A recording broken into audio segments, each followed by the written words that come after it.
O doutor Adilton, ele está na sala?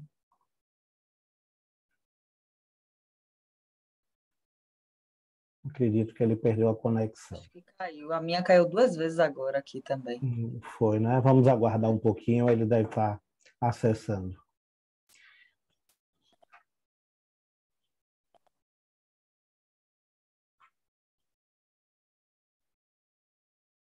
São as questões da tecnologia também, né? Caiu, bom dia, mas caiu doutor pertinho, Adilton. né? Aí você Foi. botou botar.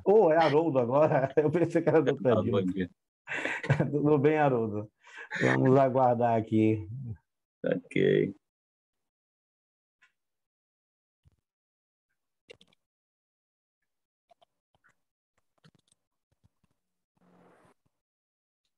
Arnaldo, tem alguma pergunta para a Camila ou Tenho sim. para o professor Antônio? Porque podia adiantar as perguntas enquanto a Adilton não entrava, né? Porque a gente já ia debatendo, aí quando a Adilton entrasse, aí a gente ia dar...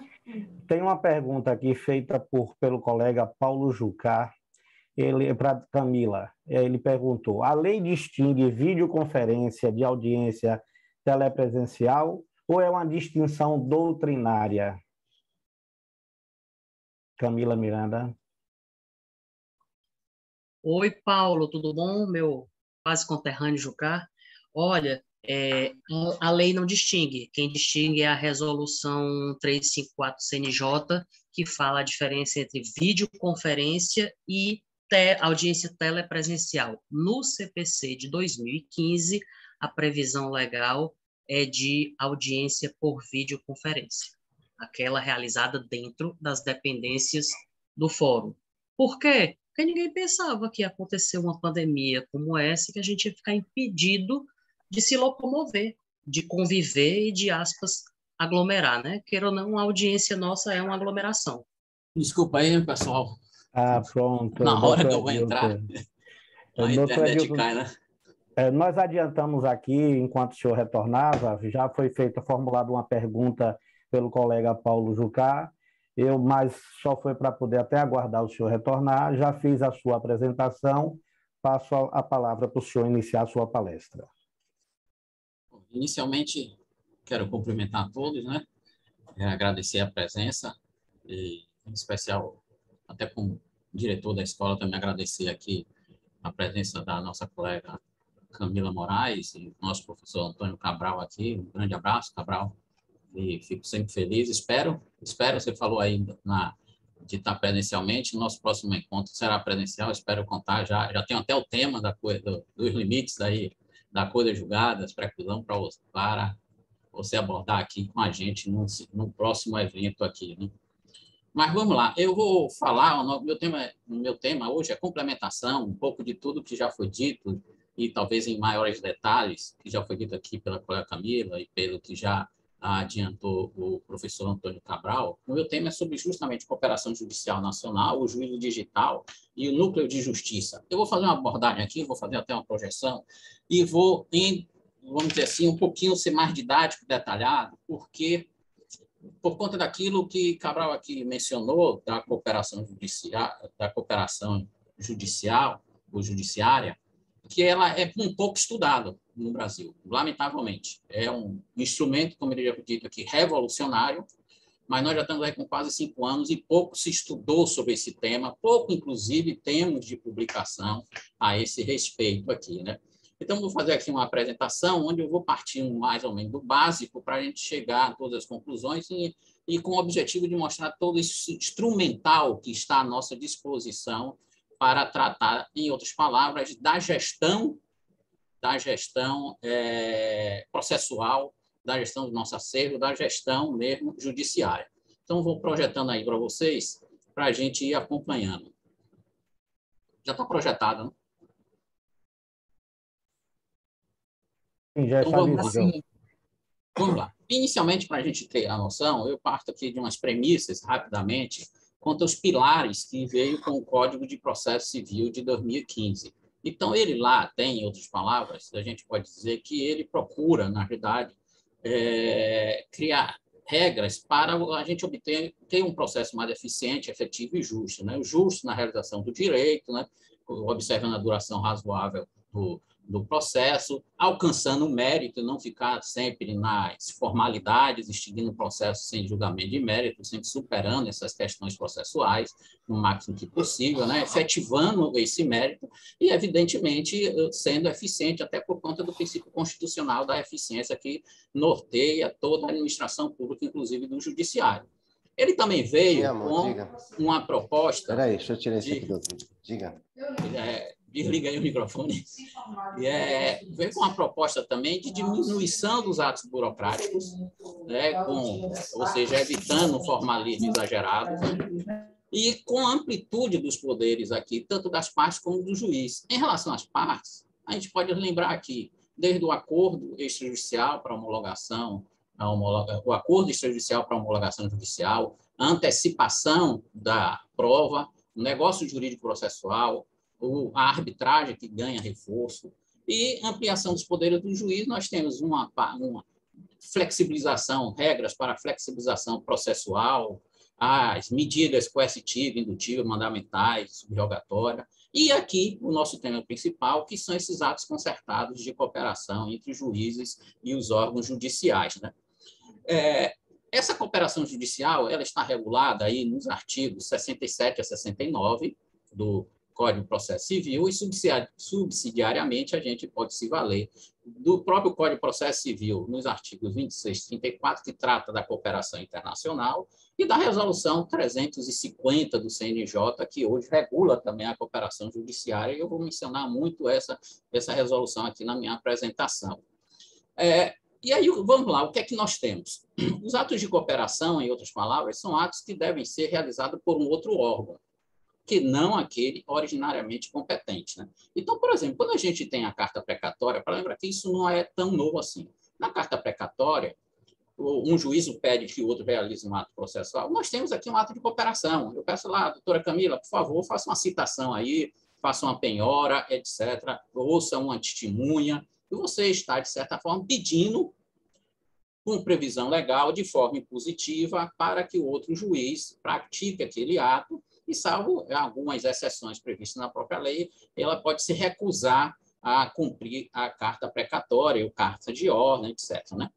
E aí vem o Código Civil, no seu artigo 67, e vai lá dizer que esse ato de cooperação aqui envolve todos os órgãos do Poder Judiciário, estadual ou federal, especializado ou não, de todas as instâncias, incluindo os tribunais superiores. É aquilo que o professor Cabral aqui já falou, inclusive na Justiça do Trabalho. Essa regra aqui, e a gente tem que ter essa regra dos artigos 67 a 69, é aquilo que eu digo, não é regra de processo civil, é regra de processo. Então, se refere a todo o processo judicial brasileiro, em qualquer instância, em qualquer juízo, de qualquer competência. Esses órgãos que podem celebrar acordos por cooperação, esses atos de cooperação, tanto pode ser o órgão judicial, há vários tribunais, câmaras, etc., como os órgãos auxiliares, eventualmente, órgãos que não seriam propriamente, digamos, aqueles criados na lei, mas outros órgãos que, inclusive, têm competência judicial, como nossa central aqui de execução, etc., ou outros órgãos auxiliares qualquer que estejam nos tribunais. E também, lembrando que essa cooperação tanto pode se dar pelos magistrados, como também através dos servidores. Nós temos também um entendimento aí já doutrinário de que também pode ser com autoridade administrativa, o ato de concertação de cooperação. E a própria resolução 350 do CNJ vem lá e menciona a cooperação interinstitucional, ou seja, entre os órgãos do Poder Judiciário e outras entidades, instituições integrantes ou não do sistema de justiça, que possam, direto ou indiretamente, contribuir para a administração da justiça. E aí eu cito vários exemplos aí que a gente pode imaginar como atos de cooperação, de concertação, que podem ser feitos pelo judiciário com órgãos administrativos. E aí a gente pode lembrar com o CAD, com o Tribunal de Justiça Desportiva, com a Comissão de Valores Imobiliários, o COAF, polícias, Banco Central, Procuradoria, Ministério Público, etc., junta comerciais, etc., os cartórios extrajudiciais, todas essas instituições que, eventualmente, até estão dentro do sistema de justiça como um todo, ou até vive próximo a um sistema de justiça, eles podem ser também objetos de atos para concertação por conta do judiciário. E aí, nas espécies, vou procurar um pouquinho acelerar aqui, para estar no nosso tempo, inclusive, para eventual debate.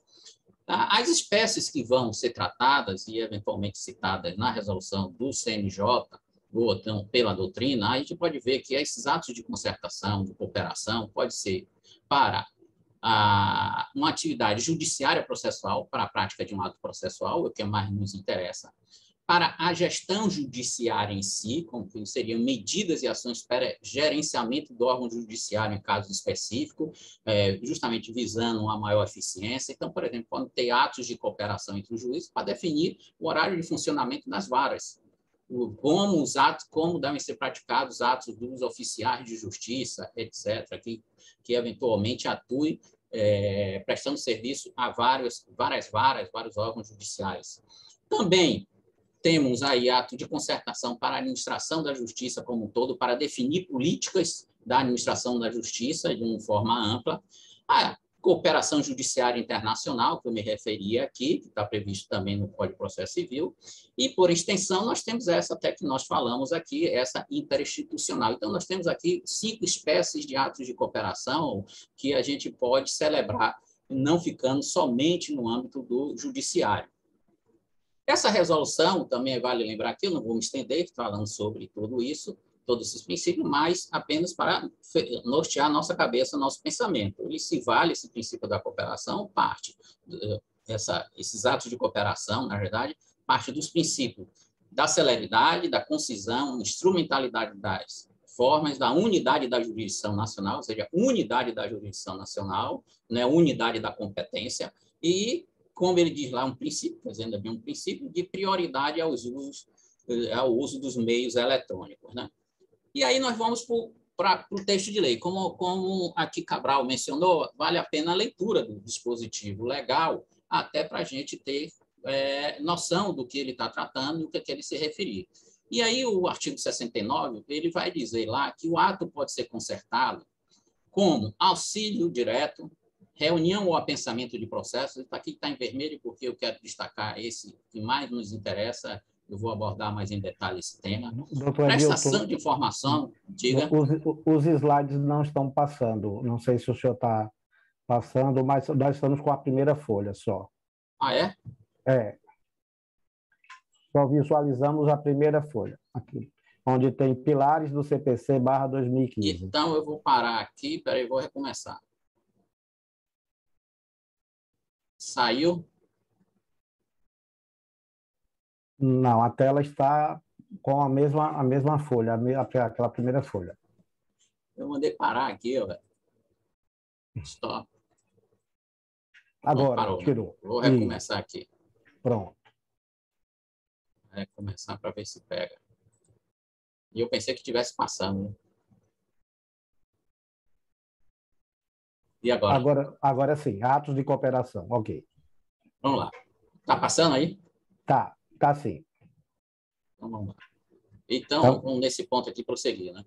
Então, atos de cooperação, como está no código, né? Ele fala, como pode ser, com auxílio direto, reunião ou apensamento de processo, como falei aí, destacado em vermelho, que a gente vai abordar mais especificamente esse tema, prestação de informação, atos concertados entre os juízes cooperantes, né? E coloca lá, além de outros, eu chamo a atenção, né? Além de outros, nós temos a prática de atos de comunicação, né? Citação, intimação, notificação de atos, obtenção e apresentação de prova e coleta de depoimento, efetivação de tutela provisória, efetivação de medidas de providência para recuperação e preservação de empresa, facilitação de habilitação de crédito em falência, recuperação judicial, a centralização do processo repetitivos, que a gente volta a esse tema, que bate inclusive com o juiz natural, etc., e a execução de decisão jurisdicional. E aí, prosseguindo, lembrando que o ato de cooperação aqui pode ser para qualquer ato processual. Todos os tipos de ato, providência, medida, incidente, procedimento, tudo, ritos processuais pode ser objeto de concertação. Envolve ato ordinatório, eventualmente despacho, ato instrutório, ato decisório, ato executivo né, de executório, tudo eventualmente pode ser objeto de ato de concertação entre os juízes. Eles seriam livres e o Código permitiria essa hipótese. E aqui também cabe lembrar que o ato processual ele pode ser executado por diversos modos, e para a gente ter a noção de tudo isso que significa esse ato de cooperação.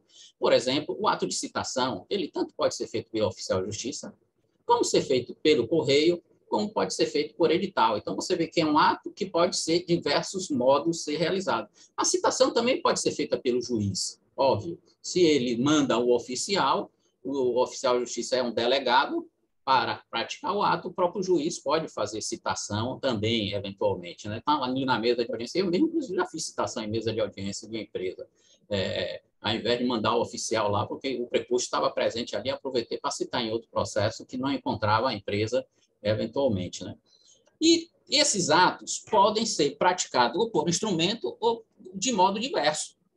Então, por instrumento é quando a gente tem a carta precatória, que praticamente hoje é algo até meio, digamos, é muito utilizado ainda, mas é algo quase que medieval, jurássico. A carta precatória, você forma um instrumento, você forma um processozinho e remete para o outro juízo ali para que ele pratique aquele ato que você delega. Mas você pode fazer isso por um simples ato de concertação, que seria auxílio direto, que o código incentiva. Ou seja, eu ligo ali para Haroldo, Haroldo, eu estou precisando aí que você cite aí um sujeito, notifique aí, eventualmente, faz isso aí por mim, eu até lhe mando aqui pelo WhatsApp a cópia do ato, etc. Então, não precisa de uma precatória. Eu, em cooperação diretamente com ele, peço auxílio diretamente a ele.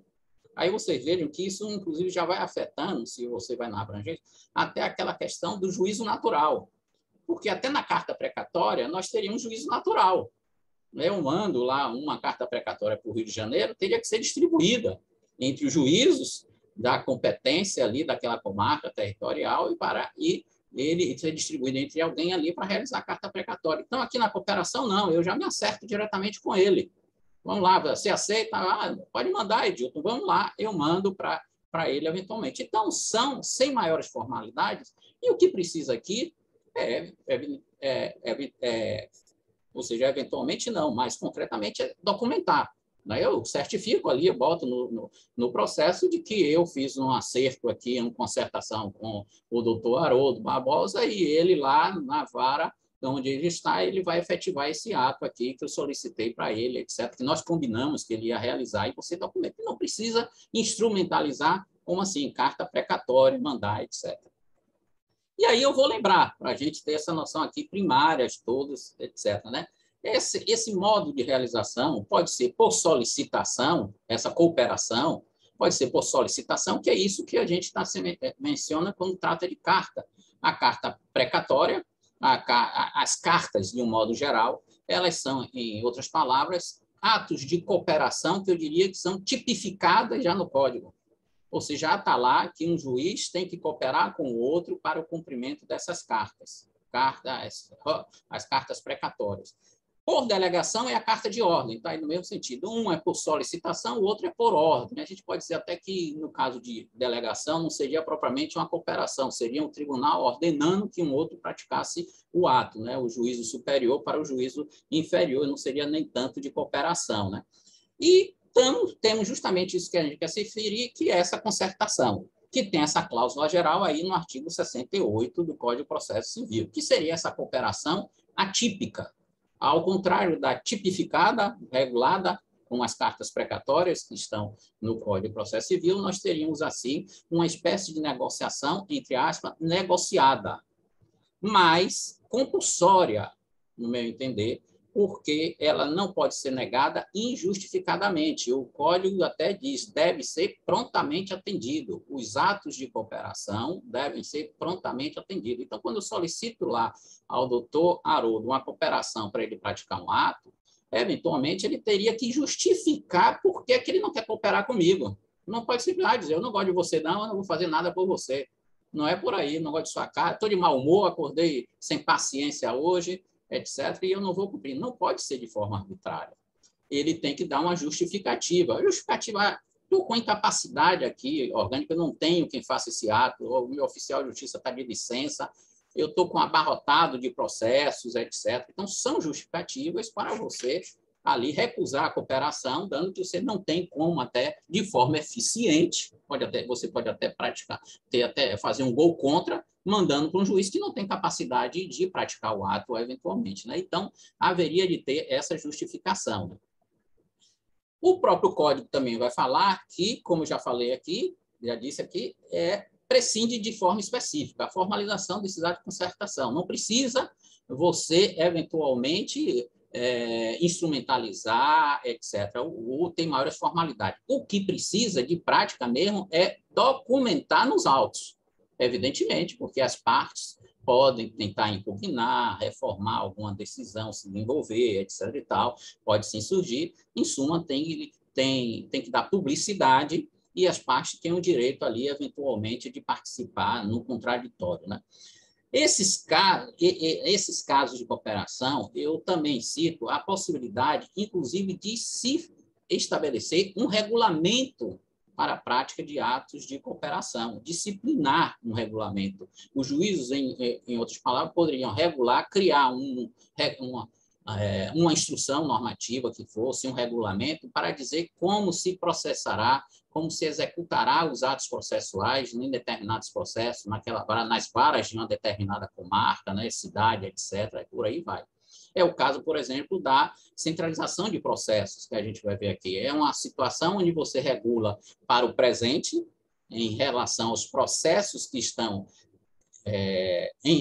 em trâmite, você centraliza em um juízo, como você pode, na mesma forma, você estabelecer ali que os futuros processos que tratam da mesma matéria, processo repetitivo, serão direcionados para aquele juízo onde foi centralizado os processos repetitivos. Ou seja, você aqui cria normas que se regulam para o futuro, não apenas de modo imediato, né? Então, e aqui justamente chamo a atenção também para essa amplitude do poder dos atos de cooperação. Você tanto pode ter a cooperação para a prática de ato de concretização imediata, por exemplo, solicitar uma informação, vai lá, eu ligo para o doutor Arnaldo. Arnaldo, você está com um processo aí de uma empresa que eu soube que foi feita a citação, tem um endereço aí da empresa, que no meu processo aqui deram outro endereço, não acharam a empresa. Me diga aí qual é o endereço dessa empresa para eu mandar citar aqui no meu processo. Ou seja, um ato imediato, por WhatsApp, seja como for ali, por um telefonema, você obtém a informação. Mas também pode ser, como eu falei aqui, normatizando para uma série de atos indeterminados, duradouro, permanente, etc., etc., né? Tudo regulamentado para evitar surpresa, etc., arbitrariedade, por aí vai, né? Para regular, eventualmente, atos atuais e futuros. A formalização para situações em abstrato, a gente pode ter como exemplo aqui, como eu falei, essa centralização dos processos repetitivos. Em abstrato quer dizer, não é para a prática de determinado ato no processo, não é eu virar aqui no processo e pedir para o doutor Haroldo fazer aquela notificação, ouvir uma testemunha, etc. É para, na realidade, eu regular em abstrato situações que possam aparecer para o futuro. E pega esse exemplo da centralização do processo repetitivo. Nós podemos, então, você pega ali as quatro varas de Itabuna, elas podem se reunir, os 4 juízes de Itabuna ali, e decidirem que os processos contra o município, por exemplo, contra o município de Itabuna, que trata sobre determinado tema, são repetitivos, serão direcionados para a 4ª vara de Itabuna. Ou seja, tudo que já existe, a gente desloca para a 4ª vara de Itabuna, e o que vier no futuro, as ações futuras serão dirigidas para a 4ª vara, já devem ser distribuídas para a 4ª vara, ou seja, em outras palavras, eu estou aqui regulamentando uma norma de competência, eventualmente especializando uma vara, estabelecendo uma regra para vigiar para o futuro, para todos os casos que venham adiante, né? E aí, em abstrato, a gente pode também estabelecer regras de reunião de processo em determinados casos que estão em curso, a gente reúne, se vier algum novo processo que deva ser reunido aquele, então já se torna, você já cria a regra prévia para ele ser reunido, aqueles processos anteriores que já estão sendo reunidos, etc. E o exemplo aí que bota até Fred Didier, lembrando, Fred Didier aqui que também já escreveu sobre isso, ele menciona até essa hipótese de tornar privativa a competência de uma vara. por acordo entre juízes, adiantando tudo que, eventualmente, eu vou até repetir aqui no futuro. Por acordo de cooperação entre juízes, independentemente de autorização ou disciplina do tribunal. E aí, lembrando aqui, a concertação, a legitimidade, aquilo que eu já falei, entre todos os órgãos, o acerto entre os órgãos e não entre pessoas, não é entre eu e Haroldo, é entre, eventualmente, a primeira vara de Salvador com a 16ª vara de Feira de Santana. É um acordo entre a primeira de Itabuna com a segunda de Ilhéus. Não é entre o juiz A ou B, é entre os juízes que fazem esse acordo de concertação, que, obviamente, vincula os juízes que venham depois substituir o outro. Eventualmente, o juiz sai, que celebrou, o juiz sai, mas o próximo que vir tem que respeitar, obviamente, aquele acerto feito anteriormente, sem prejuízo, evidentemente, de fazer um novo acerto, revogar, etc. A natureza jurídica desse ato, aqui é uma questão até muito mais acadêmica, mas vale botar as posições. Fred Didier entende que é um negócio jurídico de direito público, não encontra minha oposição e a do professor Cabral também aqui, né, que o professor Cabral entende que é um simples procedimento consensual, seria entre os órgãos, e para mim, eu acho que é um ato processual. O Cabral, eu acho que é um ato processual ou um ato normativo. O ato processual é aquele quando eu quero reunir um processo que está na minha vara com um processo que está na vara de Haroldo, ou eu desloco o meu processo para lá, faço um acordo com ele, e eu aqui pratico um ato de declinar a competência, declino minha competência para um juízo mais adequado, que é o de Haroldo, ou vice-versa. E, eventualmente, acho que também entra na categoria de ato normativo quando você regula para o futuro. É aquele exemplo aqui que eu mencionei da centralização dos processos repetitivos. Processos repetitivos que estão em curso, a gente pode fazer um ato de concertação para centralizar em apenas uma vara. E ali eu estou praticando um ato processual de declinar a competência para uma outra vara. Mas, ao mesmo tempo, eu estou dizendo que todas as ações que vierem ser propostas no futuro deverão ser dirigidas para aquela vara que já está centralizando os processos que estão em curso. Então, aqui já não é um ato processual propriamente dito, é um ato normativo a vigorar para situações futuras, aqui abranger essas situações futuras. E aí, aqui eu vou detalhar um pouquinho mais essas questões de cooperação, que envolvem quantidade enorme de atos que podem ser praticados por cooperação, e aí o Código vai dizer que ele pode ser executado primeiro como auxílio direto. O auxílio direto, na verdade, é um meio, é um instrumento como se concretiza o ato de cooperação. E aqui há uma certa imprecisão do legislador que diz que o ato de cooperação é o auxílio direto. O auxílio direto, na verdade, é como você faz, um meio que você utiliza. É eu ligar aqui para o colega, diretamente me dirijo a ele, ao invés de ser de forma indireta, através de instrumento, uma formalidade, etc. Temos também o ato de prestação de informação, aquilo que até mencionei aqui, para prestar informação sobre um endereço da empresa, etc. É um ato de mera informação sem cunho probatório. Você viu o exemplo que eu dei aqui, eventualmente, do endereço da empresa. Isso aqui não é prova, né? Você pode até dizer que prova que ele moraria, que ele reside, tem domicílio em determinado local, mas, a princípio, seria uma mera informação para o processo você praticar o ato. E outros atos concertados entre os juízes, que aí podem ser realizados por instrumento ou ato processual em si. E aí é que vem todo esse objeto de cooperação que está mencionado no CPC e que está mencionado na Resolução 320 de 2020 do CNJ. Aí nós vamos ter lá prática de atos de citação, intimação e notificação. Em outras palavras, como está na resolução do CNJ, é para a prática de quaisquer atos de comunicação processual. Você pode fazer esse ato de concertação. E aí você vai dizer, o que é que eu tenho para ganhar com isso em relação principalmente à carta precatória? Primeiro, em relação à carta precatória, para notificação, citação, etc., você já ganha na formalidade, ganha em tempo, que entre mandar, elaborar a carta precatória, mandar, distribuir, chegar lá, etc., você já perde um pouco de tempo. Você pedindo auxílio direto, ali, Arnaldo, por favor, faz isso aí para mim, você já economiza tempo, etc. Agora, nós temos situação em que, aqui eu coloquei um exemplo que pode nos servir para a gente, somente para esses atos de notificação. Pode acontecer de ser necessário, pega o exemplo aqui, que eu preciso, por exemplo, citar uma empresa que ela está numa cidade próxima lá da nossa comarca de Brumado, aqui no interior. eventualmente. E imagine que essa cidade esteja a cerca de 100 quilômetros da sede da nossa vara do trabalho. Então, ou eu peço ao juiz, por exemplo, lá de Brumado, o juiz do trabalho de Brumado, que ele faça a citação daquela empresa, por exemplo, que está distante 100 quilômetros da sede de Brumado. Nós sabemos que nós temos varas aí imensas, né, o espaço territorial imenso, bem distante da sede. Ou então eu posso, e aí vem um ganho aqui, olha, eu sei que na cidade sede daquela empresa tem um juiz estadual lá, ou está na cidade vizinha, que dista 10 quilômetros, 20 quilômetros.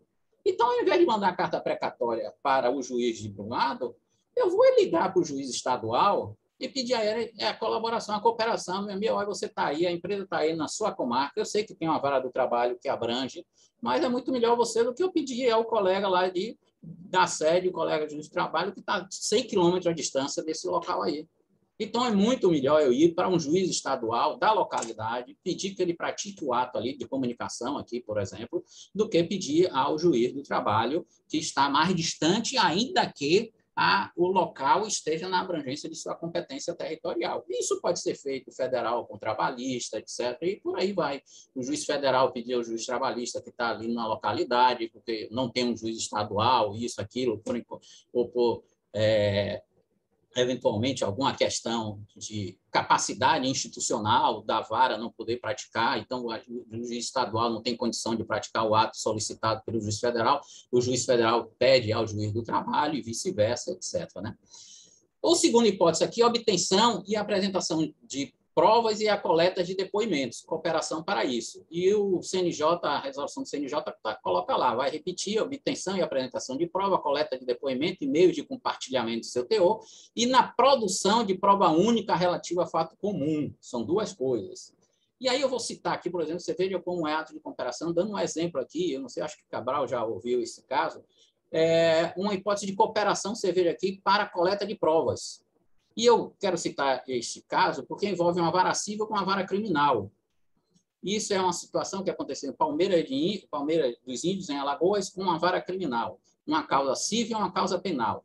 Na causa civil, o marido, a hipótese seria essa, o marido ingressou com a ação para que lhe fosse assegurado a posse direta do imóvel que ele morava com sua esposa, que estava se divorciando. Então, ele queria permanecer na posse do imóvel. E o juiz civil deu o direito a ele permanecer, em outras palavras, a esposa que saia e o marido que fica. A esposa saia da casa e o marido fica ali no divórcio.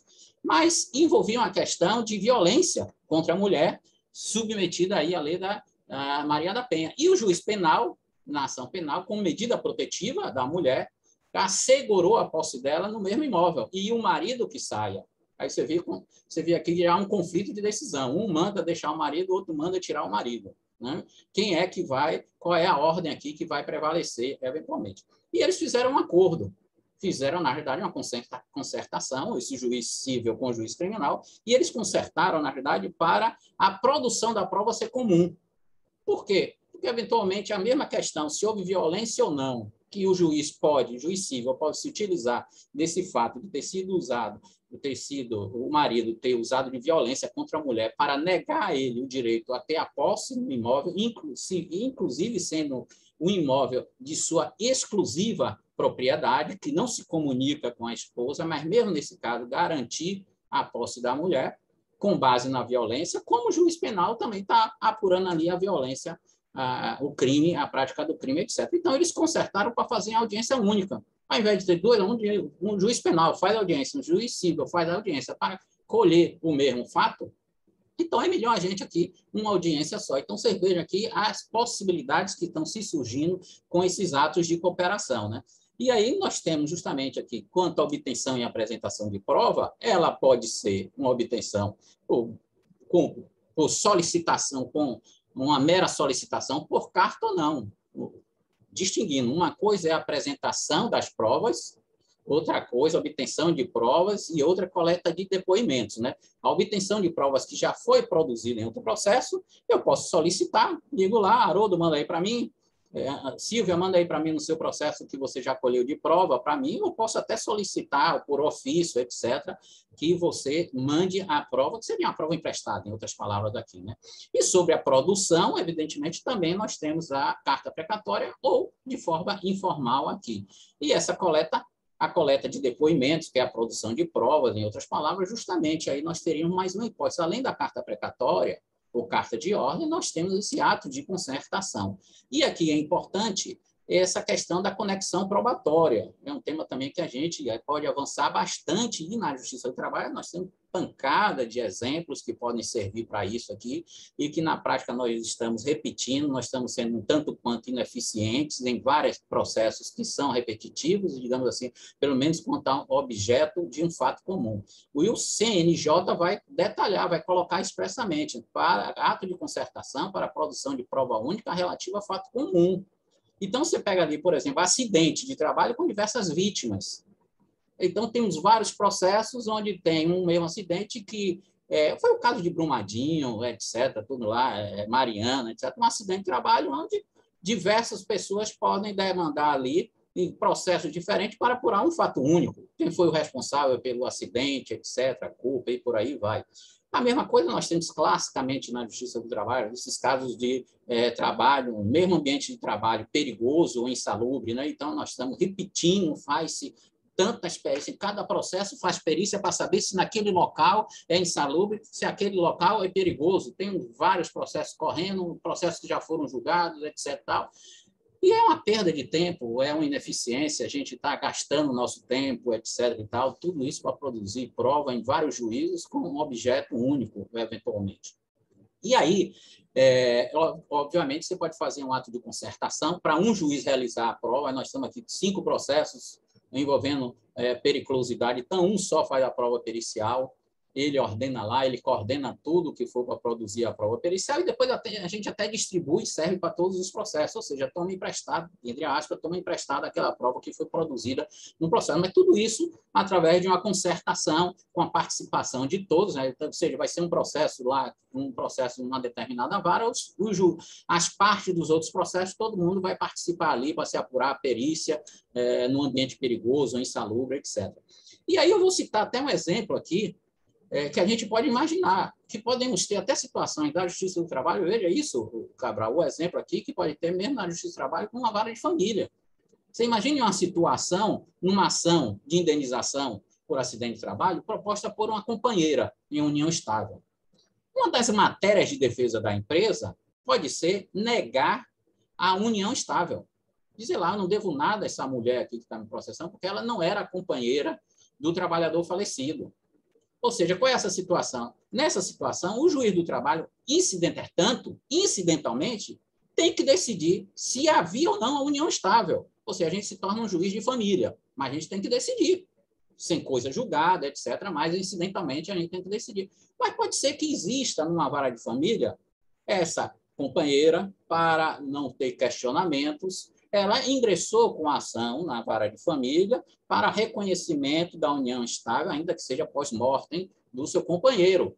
Então, você vê aqui que nós temos 2 ações, onde o juiz do trabalho incidentalmente vai decidir sobre a existência ou não da união estável, e o juiz de família, como causa final, de fundo, tem que decidir se havia ou não a união estável. Você vê, é um fato comum. Então, situações como essa permitem, vamos reunir lá, se for o caso, o juiz seria mais adequado para apurar essa questão da união estável, então vamos deixar coletar a prova sobre esses fatos no juiz de família. E ele coleta e traz para mim. Eu, no juiz do trabalho, apenas vou pegar essa prova produzida lá no outro juízo.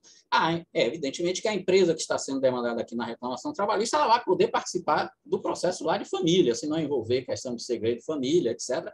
Ele poderá ir lá participar deste processo, porque vai produzir a prova no seu processo, na qual ele tem interesse, né?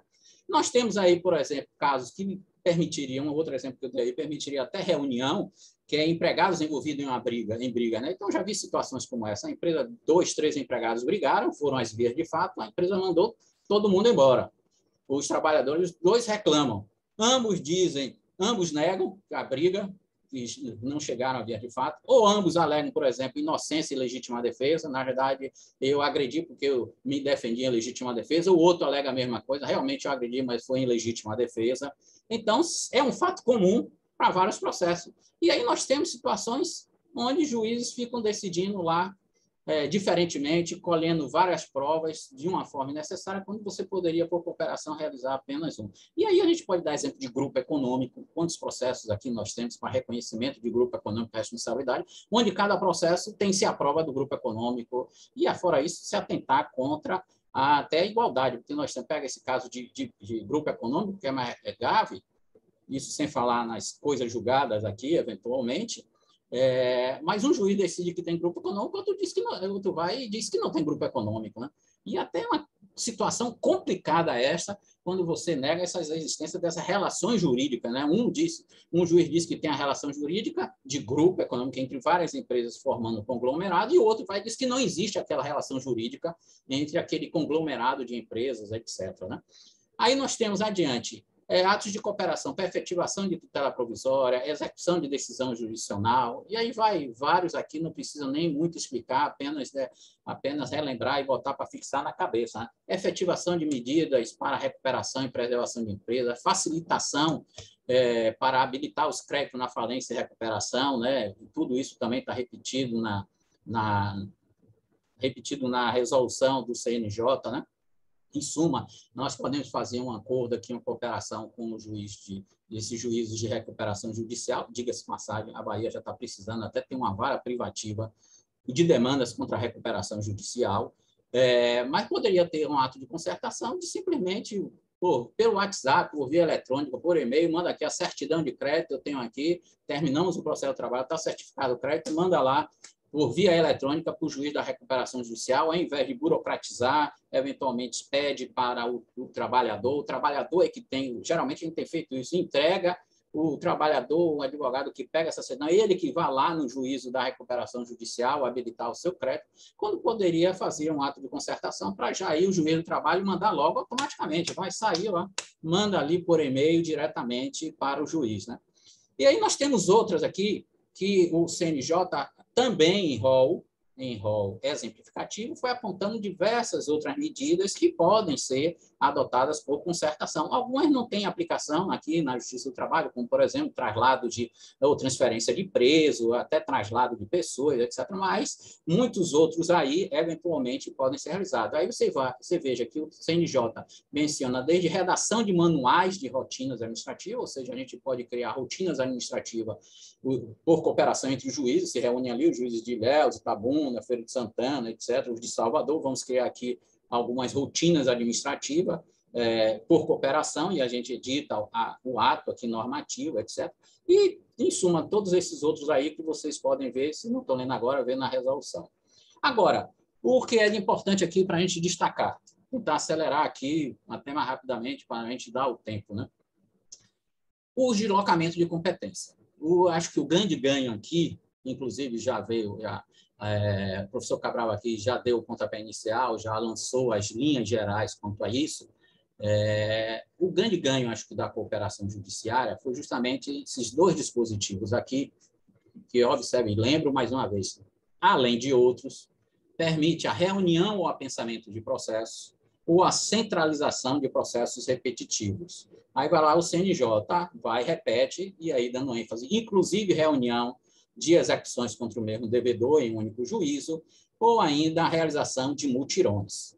O fundamento é economia, eficiência e até igualdade. Reunião, apensamento e centralização. 3 hipóteses distintas. Aí, rapidamente, mencionar o que seria eles. A reunião existe para os processos serem julgados conjuntamente. E aí nós temos agora, no Código de Processo Civil, 2 hipóteses. Nós temos aquela reunião que eu diria que são impositivas, ou a reunião tipificadas. Ou seja, a própria lei já estabelece que os processos devem ser reunidos. E aí as hipóteses do processo conexo, por continência, para evitar, como já foi citado aqui, evitar as decisões conflitantes ou contraditórias, que seria, na realidade, a reunião sem conexão, que é previsto no parágrafo 3º do 55 do CPC, ou mesmo a denunciação da lide, que já é uma ação, em outras palavras, que também já se reúne e para o juiz decidir tudo conjuntamente. O pressuposto aqui é processo que esteja em curso contemporaneamente, ao mesmo tempo, evidentemente, então, daí, por isso mesmo, eles devem ser reunidos para serem julgados. Se não estiverem mais no mesma instância, um já foi julgado, etc., não tem mais do que reunir, né? É a mesma coisa daqui da prevenção, que a gente tem regras aí de prevenção, quando processos são conexos, mas um já foi julgado e o outro ainda foi ajuizado posteriormente e não pode ser mais reunido, porque um já foi julgado, né? Então, a hipótese é essa. Então, além das hipóteses previstas, tipificadas em lei, por cooperação, a gente pode determinar a reunião. Os juízes podem determinar a reunião. O apensamento também é processos em curso, que devem ser agrupados, mas sem necessidade de serem julgados conjuntamente. Um exemplo clássico aqui em Embargo de Terceiro. Embargo de Terceiro é um processo apensado, nós temos aqui, né, embargo terceiro contra uma penhora, etc. Ele é apensado e ele não precisa ser julgado conjuntamente com a causa principal, né? E geralmente é separado, julga embargo terceiro, depois a gente julga eventualmente o que tiver que julgar em execução, mas pode até conjuntamente ser, ao mesmo tempo, julga embargo terceiro, julga embargos, a impugnação, embargos de execução, etc. Ou seja, há uma proximidade de objeto litigioso, por isso mesmo eles precisam ser apensados um ao outro, e cria-se o juízo prevento. E há uma possibilidade, então, de cooperação fazer isso. É mais restrita essa hipótese aqui, até de ter exemplo de apensamento, está mais restrita, a gente encontra mais na reunião e na centralização. Centralização de processos repetitivos. Ela, ainda que a ação precedente não esteja mais em curso, ou seja, eu já tive um processo, já julguei, o processo é repetitivo, nós podemos fazer um ato de cooperação e dizer que todos os processos que tratam dessa matéria e que é repetitivo vão ser centralizados naquele juízo ali, na vara onde atua a doutora Camila Moraes ali. Então, na vara dela, todos os processos, o que eu já disse, o que já estavam em curso e os futuros vão para lá. Eles não precisam ser reunidos, no caso de centralização de processo repetitivo, eles não precisam ser julgados conjuntamente e não precisam ser apensados. Na verdade, só basta a centralização no mesmo juízo. E aqui é um ganho em larga escala, porque é um juiz que já cuidou da matéria, já conhece, eventualmente já adquiriu experiência naquele processo, pode eventualmente fazer até ele mesmo uma instrução única e ali aproveitar em todos os processos, até nos processos futuros, eventualmente, e por aí vai. E aí a gente vê o que é que acontece com essa concertação. E aquilo que Fred já mencionou aqui, eventualmente. Você impõe uma prevenção do juízo para as demandas repetitivas, por ato de concertação entre os juízos. Isso que é a grande diferença que vem o Código. O Código do Processo Civil. Não preciso do tribunal dizer isso. Eu não preciso de lei em sentido material aqui, em sentido formal, melhor dizendo, como lembrado por Cabral, não precisa, basta o ato de concertação entre os juízes. Nós, juízes aqui de Feira de Santana, por tais motivos justificados, vamos centralizar os processos caso repetitivo, contra essa empresa, tratando dessa matéria, será na 6ª Vara de Feira de Santana e ponto final, etc. Então, a gente ali decide uma prevenção de juízo, criando uma verdadeira regra de competência. Aí você veja que nós estamos batendo no juízo natural, como já foi aqui, né? E aí eu vou lembrar aqui que processos repetitivos não se confunde com casos repetitivos ou demandas repetitivas. Casos e demandas repetitivas, quando a gente faz referência lá ao IRDR e aos recursos repetitivos, tratam de questões de direito. São restritos a questões de direito para você ali, eventualmente, até reunir, fazer um julgamento único em relação a essa demanda repetitiva, o julgamento do recurso pela técnica repetitiva.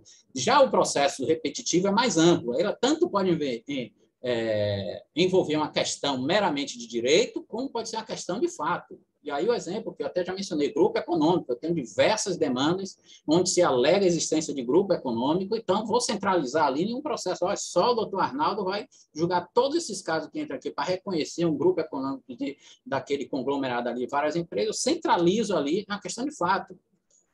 Eventualmente, ele vai apurar se existe ali efetivamente um grupo econômico ali e decide todos esses processos e leva consigo todas as outras questões, eventualmente, que vai. Esse ato de concertação pode ser, inclusive, para a questão meramente aqui, vamos dizer assim, prejudicial, preliminar, etc. A gente pode até ter vários processos onde se discute o grupo econômico, mas a gente pode consertar que um juiz vai fazer a apuração do fato, um só faz ali, faz toda a instrução para apurar se tem ou não tem grupo econômico, e a gente ainda pode consertar de que ele decida se existe ou não o grupo econômico. Ele decidido o grupo econômico, eu aproveito a decisão dele e decido as outras questões no meu processo individual. Trago a decisão, olha, já decidiu lá, isso aí vai envolver um pouquinho questões de recurso, etc. e tal, mas tudo tem que ser bem trabalhado. Mas você traz aquela decisão ali do juiz e eu aqui depois prossigo no julgamento das outras matérias. É aquele exemplo que eu falei aqui do juiz de família com o juiz do trabalho. Eu posso fazer uma concertação para que o juiz de família apure lá se existe ou não existe a união estável e também decidir de que o que ele decidir lá, a gente consertar, o que ele decidir se há ou não há, vai valer, até porque o efeito dele lá tem um efeito de coisa julgada também, pode gerar coisa julgada, etc. Mas antes mesmo da coisa julgada, eu já levo em consideração a decisão dele, né? E então aqui a gente vai ter o quê? Em verdade, um ato de cooperação para deslocamento de competência, que eu diria, com previsão expressa em lei. E aí eu vou aqui ressaltar que, a rigor, nem classicamente, Cabral, nessa hipótese, nós estamos violando o princípio do juiz natural. Porque o princípio do juiz natural não impede de que, a posteriori, ou haja mudança do juízo originário, classicamente no direito brasileiro. Porque o próprio Código de Processo Civil tem aí regras em que, se, por exemplo, você extinguir a vara, o órgão judicial, obviamente que o processo vai ser deslocado para outra vara. Então, tem um processo lá em Itamaraju. Eu extingo a vara de Itamaraju, o que eu vou fazer com o processo de Itamaraju? Isso é óbvio, em qualquer juiz natural. Mesmo clássico lá francês, você acabou a vara naquela, eu não posso continuar com a vara só para julgar o seu processo, até o último processo. Isso seria um absurdo se levar ao extremo juiz natural, dizer que tem que continuar com aquele juiz de Itamaraju até o último processo ser extinto, ser julgado, ser concretizado, porque o juiz natural extinguiu, fato superveniente, evidentemente que há deslocamento de competência aqui, neste caso. Mas tudo isso previsto em lei. O próprio Código estabelece. Se a vara, mesmo absoluta, se o órgão for extinto, evidentemente que você altera. E é a hipótese aqui que nós temos. Nós temos um regramento do Código de Processo Civil que diz que, por ato de cooperação, os juízes podem deslocar a competência, no mínimo, para reunir, apensar ou centralizar processos repetitivos aqui. Então, está tudo previsto em lei. Não é nada, vamos dizer assim, meramente saído da ideia da cabeça do juiz, está autorizado por lei para fazer essa centralização, etc. E nós temos até um exemplo antigo aqui da reunião de execução contra o devedor. Essa questão do juiz natural aqui, na verdade, como disse, está previsto previamente em lei. Eu não vou me aprofundar, porque até Cabral já mencionou aqui esse tema, nós justamente já fizemos aqui uma programação para os temas não se sobreimporem e, previamente, é tudo isso que eu estou mencionando aqui, a gente tem que passar pela ressignificação, como colocou muito bem o professor Cabral, quanto à ressignificação do juízo natural, a gente tem que reentender, porque são temas que a gente ouve falar, né? A gente leu lá na graduação, nunca mais volta a visitar o tema e fica com aquela ideia que nos foi vendida, como foi bem dito, e a gente nunca volta a estudar e fica com aquela ideia que na realidade não se concretiza mais no mundo atual. Na verdade, se a gente for para a jurisprudência do Supremo Tribunal Federal, ele, como já foi dito aqui, ele respalda praticamente todos esses atos que estão sendo feitos aí na prática, que a gente já vê pelo judiciário brasileiro, que envolve a modificação, o deslocamento de competência. Aí nós temos a hipótese da competência relativa, e ninguém mais aqui ninguém discute, não há uma controvérsia, mesmo que por cooperação, se possa alterar essa competência relativa, né? Não tem maiores debates a esse título, lembrando que ela pode até ser por negócio jurídico, né? A questão está maior em competência absoluta, seja funcional, material ou pessoal. Se pode haver ato de cooperação judiciária para você fazer deslocamento de competência funcional, material ou pessoa. A funcional, nós temos várias hipóteses aqui na própria legislação que permite, é o caso de execução, né? O próprio CNJ colocou aqui reunião de execuções contra o mesmo devedor. Na verdade, o juiz da execução ele tem uma competência funcional, é o mesmo juiz que prolatou a decisão na fase de conhecimento, né? Aqui na execução por título executivo judicial. Então, ele tem essa função de executar. Então, a nossa legislação aí já permite várias hipóteses. E a gente lembrar aqui na Bahia, a centralização, nossa central de execução, é uma experiência anterior ao Código de Processo, lembra? Anterior ao Código de Processo Civil, de 2015. A gente já fazia isso, já fazia o deslocamento, já criávamos um órgão judicial por um ato do tribunal para centralizar as execuções. Então, o que o Código de Processo Civil veio fazer nesse ponto, em outras palavras, foi legalizar, digamos assim, o que já era feito, que eventualmente já era na nossa prática. A competência absoluta como eu disse, tem um questionamento. Fred Didier acha que só pode ser na questão incidental. Eventualmente, você pode delegar a questão incidental para um outro juiz. É aquela hipótese que eu falei aqui de decidir a união estável. Eu, juiz do trabalho, delego para o juiz de família, faço um acerto com ele, que ele decida essa questão incidental, se existe ou se não existe a união estável. Eu sou favorável, inclusive, da competência absoluta ser modificada por ato de cooperação.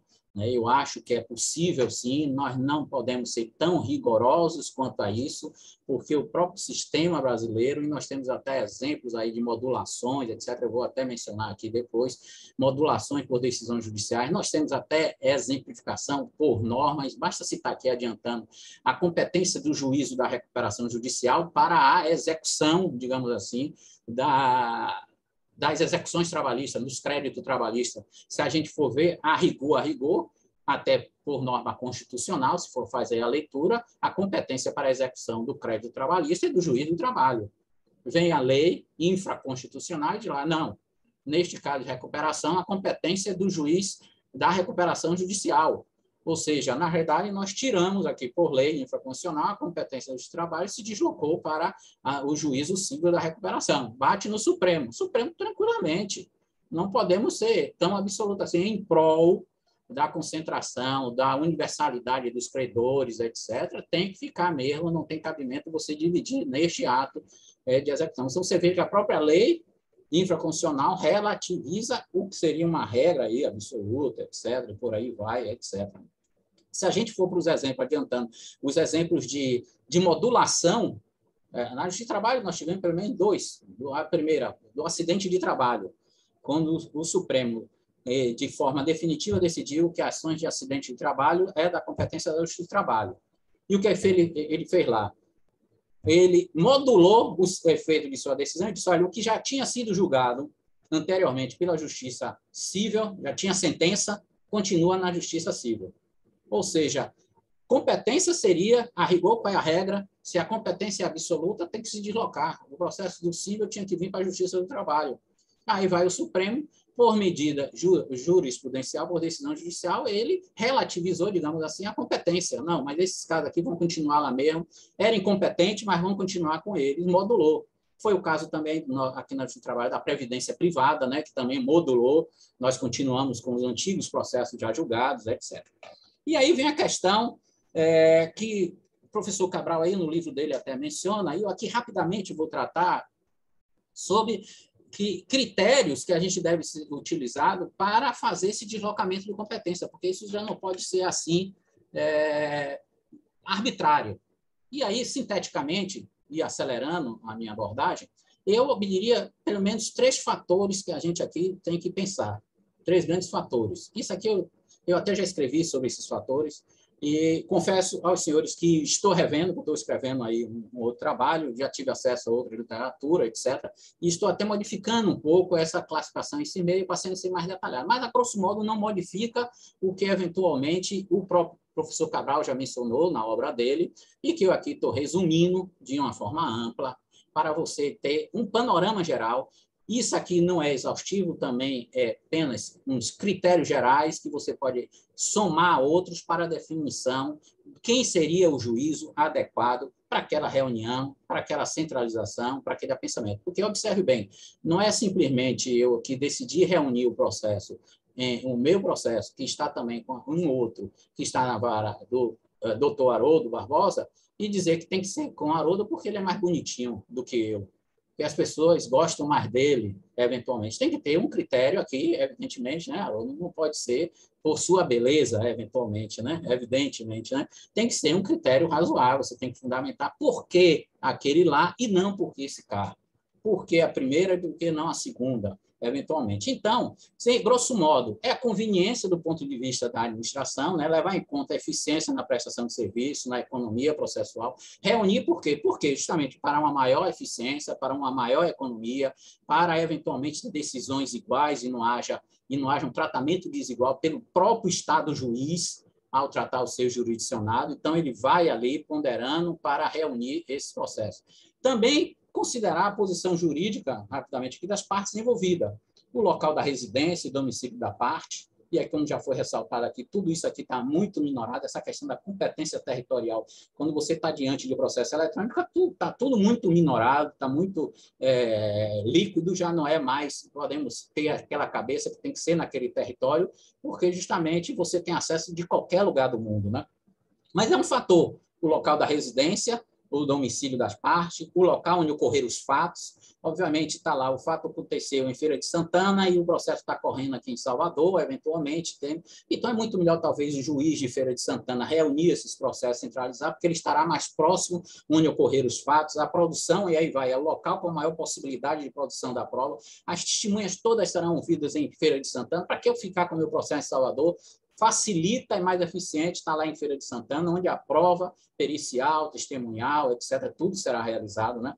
Eventualmente, vantagens processuais que a parte pode obteria no juízo natural ou não, em relação à celeridade, custos processuais, né? Aqui vai ser mais rápido ou não, o custo lá no outro será maior ou menor, eventualmente, então você tem que verificar isso. Até a lei processual aplicada à causa, se você eventualmente for para a justiça estadual, um deslocamento, eventualmente, de um processo que está numa vara comum para o juizado especial ou vice-versa, onde você tem alteração dos procedimentos a serem adotados, então isso tudo tem que ser levado em consideração para verificar o que seria mais adequado, né?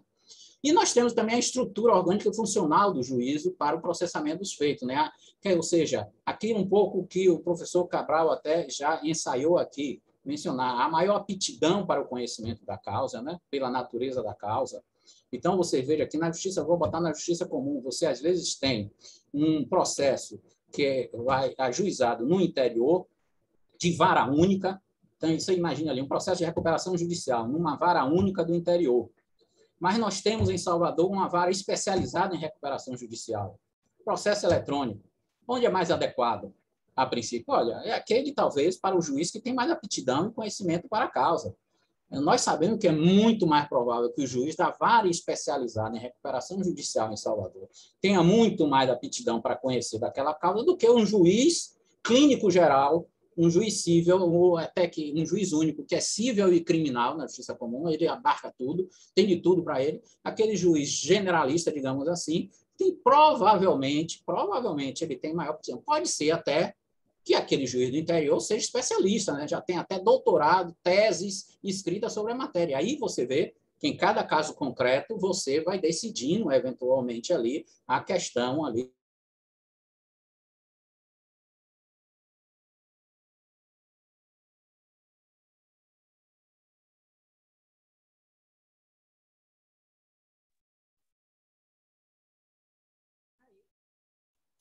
Parece que ele perdeu a conexão novamente, não foi?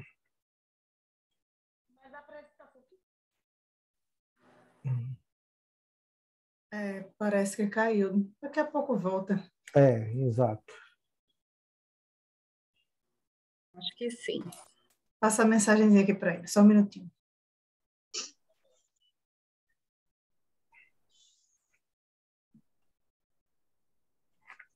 Voltou. Voltou e ele está sem som. Deve estar reconectando.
Bem, pessoal, vamos aproveitar enquanto o doutor Edilton retorna. Se alguém tiver algum questionamento, eu já fiz as anotações aqui de alguns, né, algumas solicitações, alguns comentários, e se alguém tiver mais algum questionamento, coloca aí no chat, que eu estou selecionando. Ele provavelmente deve estar terminando a apresentação dele, e logo em seguida passaremos para os debates. Arnaldo, posso aproveitar para fazer uma colocação um instantinho? Sim, pois não. Eu estava aqui ouvindo a fala do professor Edilton e pensei numa coisa bem simples, que se a gente tivesse um aperfeiçoamento do próprio PJE, nós teríamos como ter conhecimento das lides em que há conexão probatória, porque imagine, em Salvador é impossível, são 39 varas na capital, não dá para a gente saber. É diferente de uma vara de interior, vara única, ou 2 varas, mesmo em feira com 6 varas, não dá para saber, né? Então, seria a ideia / sugestão, com base na fala dele, de um aperfeiçoamento da tecnologia do sistema de processo eletrônico para identificar as lides em que há conexão probatória, porque assim seria possível efetivar a proposta de cooperação, e também que para nós seria muito interessante se a gente também tivesse como averiguar, por meio da inteligência artificial, do próprio processo eletrônico, as pautas de reclamados idênticos, as pautas de temas envolvendo perícias em geral, né, médicas ou de insalubridade ou de periculosidade, porque hoje a gente faz isso manualmente, né? Voltou, professor Edilton. Desculpa aí, mas voltou a apresentar aí, não? Voltou, mas está a tela do Zoom, está a tela do site do Zoom. Não está o slide. E também, doutor Edilton, ele está travando, ele não está passando, viu? Ele travou novamente naquela hora que o senhor retornou. Bora pegar aqui.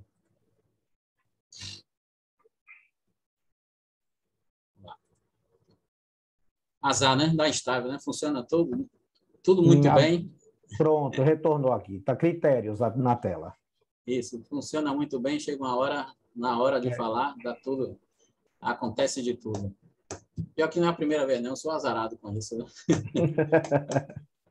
Uma vez foi com o notebook, travou completamente, tive que ir para outro computador, etc.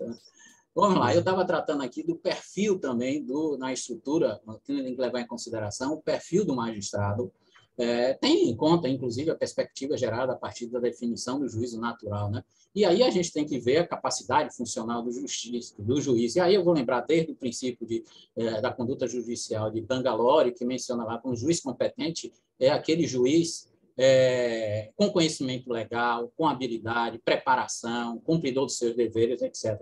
E aí a gente tem que levar também em consideração, eventualmente, já com o perfil do juiz, não é o perfil do órgão, não.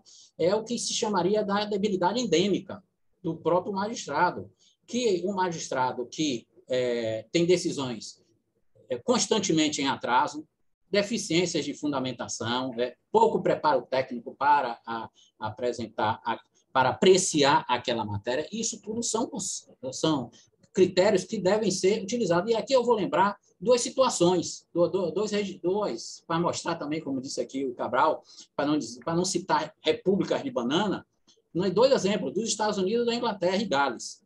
Nos Estados Unidos, nós temos lá o que processos repetitivos, em outras palavras, né?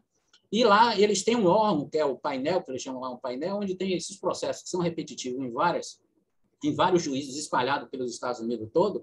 Isso vai para esse painel, uma espécie de uma corte, onde ele vai decidir qual é o juízo competente.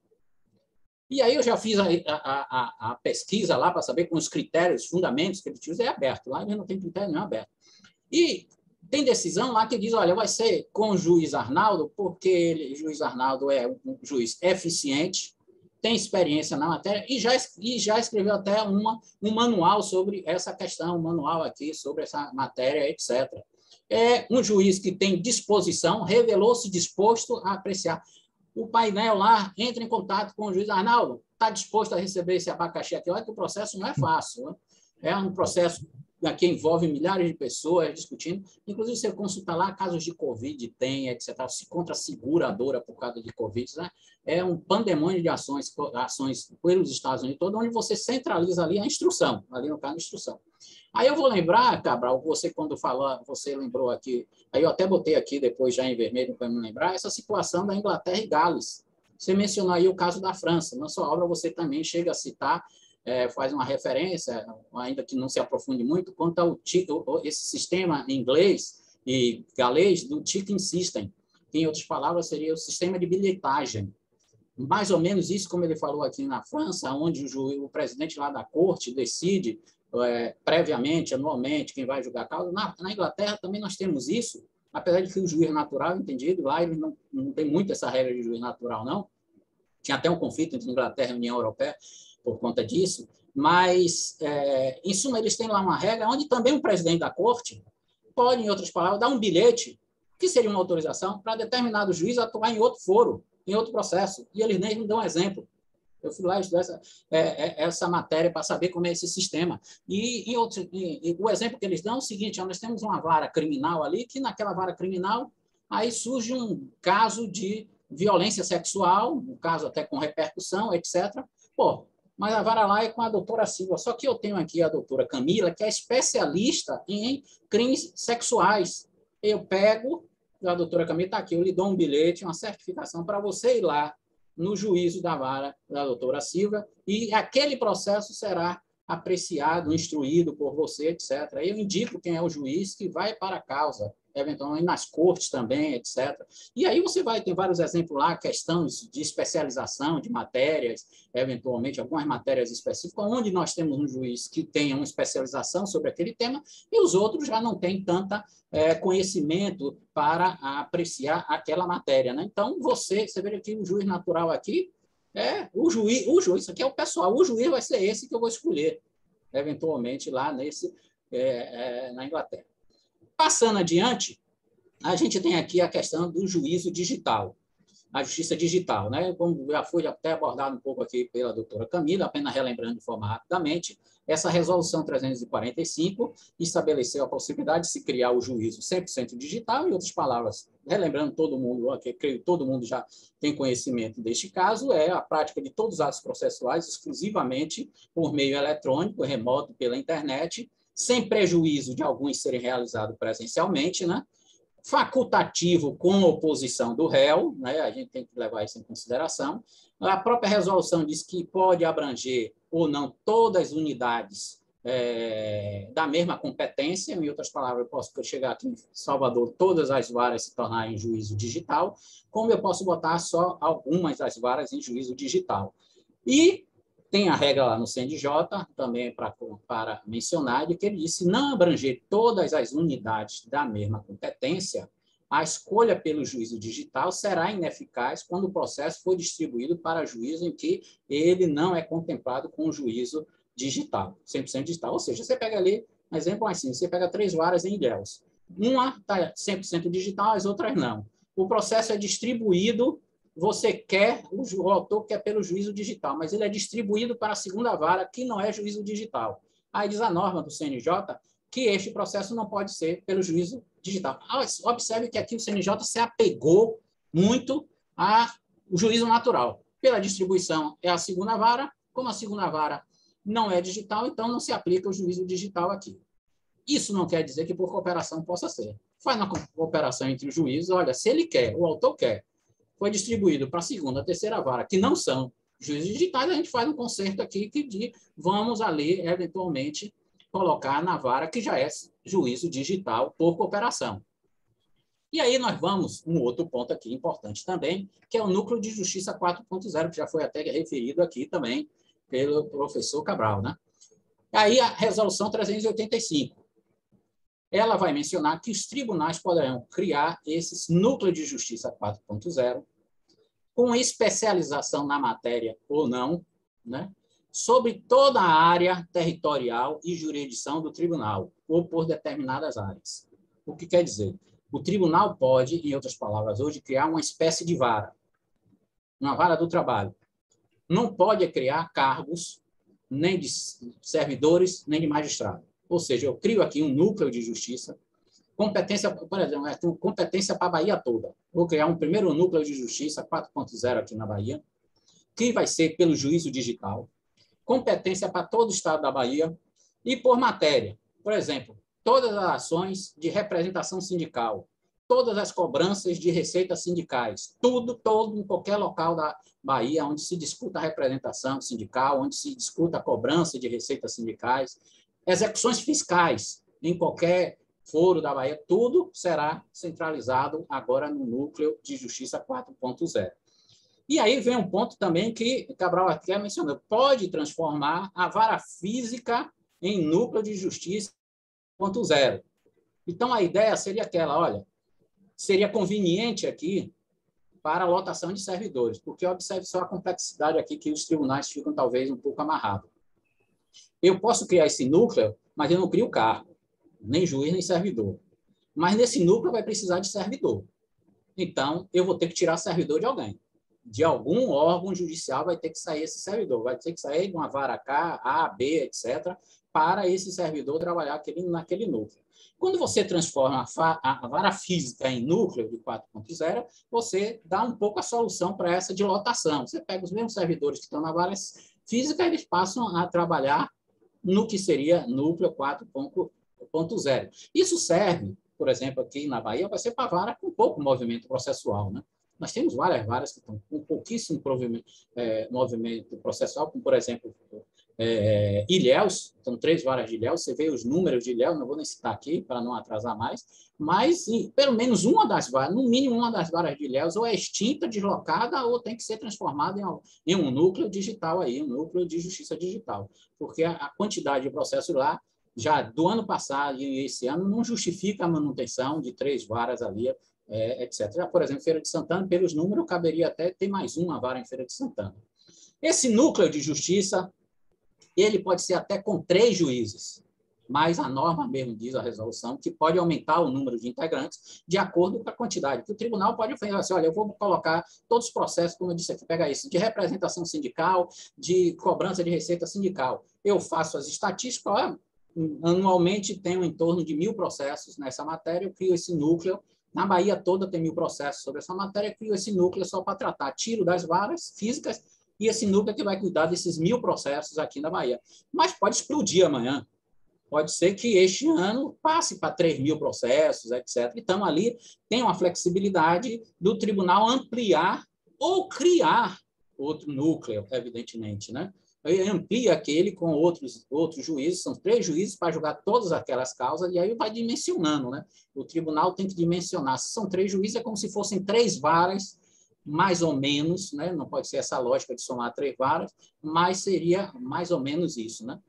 A escolha do juiz é por critério de antiguidade e merecimento, pode ser juiz titular ou juiz substituto, com atuação cumulativa ou não com a função da vara física. Então, você é titular lá de uma vara física, você pode ser da minha vara física e, ao mesmo tempo, ser de um núcleo, cumulo, né? Agora, para o exercício de 1 a 2 anos, podendo ser conduzido, ou seja, no máximo é 4 anos. Aí vai bater um pouco aqui como o Cabral falou. O negócio foi mal trabalhado. Transformação da vara física para o núcleo é como se eu vou extinguir a vara física, vai virar um núcleo. Mas a lotação ali é sempre temporária. E como é que eu vou fazer com aquele juiz titular ali da vara? E lembrando o princípio da inamovibilidade do eventual titular. Tem lá um titular. Então, a lógica, você conciliando aqui, ou seja, eu vou transformar em vara física em núcleo, mas o juiz que já era titular daquela vara, ele vai para o núcleo. É como se não houvesse aqui uma mobilidade do juiz, respeitando. São questões aqui que precisam ser melhor resolvidas. Mas aí vem, é temporário? Não poderia ser, né? Uma questão aqui, Cabral, para se pensar como conciliar todos esses princípios aqui, eventualmente. O núcleo de 4.0, ela foi tratada, em outras palavras, seguindo o procedimento do juízo digital, do juízo 100% digital, né? É facultativo, irretratável, o demandado pode se opor, se opuser, tem que ser remetido para a vara que foi indicado pelo autor na inicial, que seria o competente para a vara, por competência física, digamos assim, da vara física, né? Evidentemente, se não houver oposição, é uma verdadeira negócio jurídico, não é uma eleição do foro, você quer que seja digital, eu concordo, não me oponho, a gente fez um negócio processual aqui para decidir onde vai ser o processamento de nossa ação, né? Agora, o que eu vou lembrar é o seguinte, para a gente conhecer tudo, ter a noção de tudo isso aqui que o tribunal pode adotar. Isso aqui, esse núcleo já depende de decisão do tribunal. O tribunal pode criar vara especializada, e aqui Cabral até já mencionou aqui essa hipótese. E eu acrescento aqui ao que tudo ele já disse, e tudo isso pode ser por resoluções, e é farta os exemplos no Brasil todo de por resoluções, etc., os tribunais criarem, deslocarem competência, etc.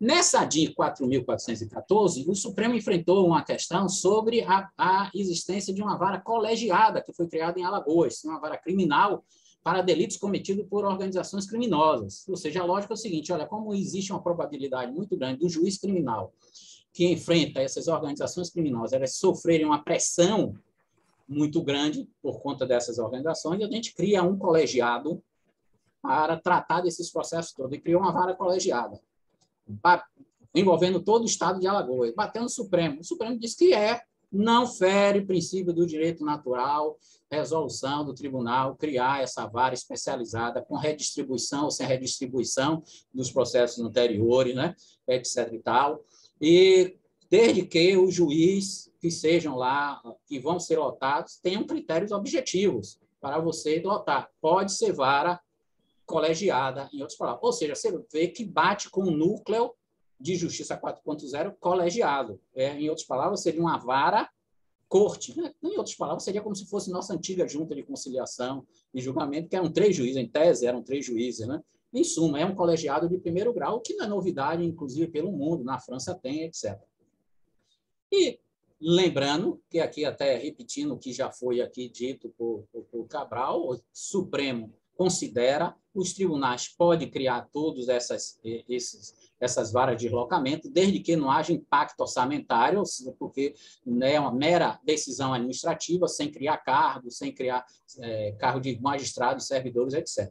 Aí eu vou lembrar também aqui, o senhor, na recente aí dessa lei de 2015, no entanto, né, que acrescentou aí, na verdade, criou esse regime centralizado de execução trabalhista, é o ato processual, que em outros casos é o seguinte,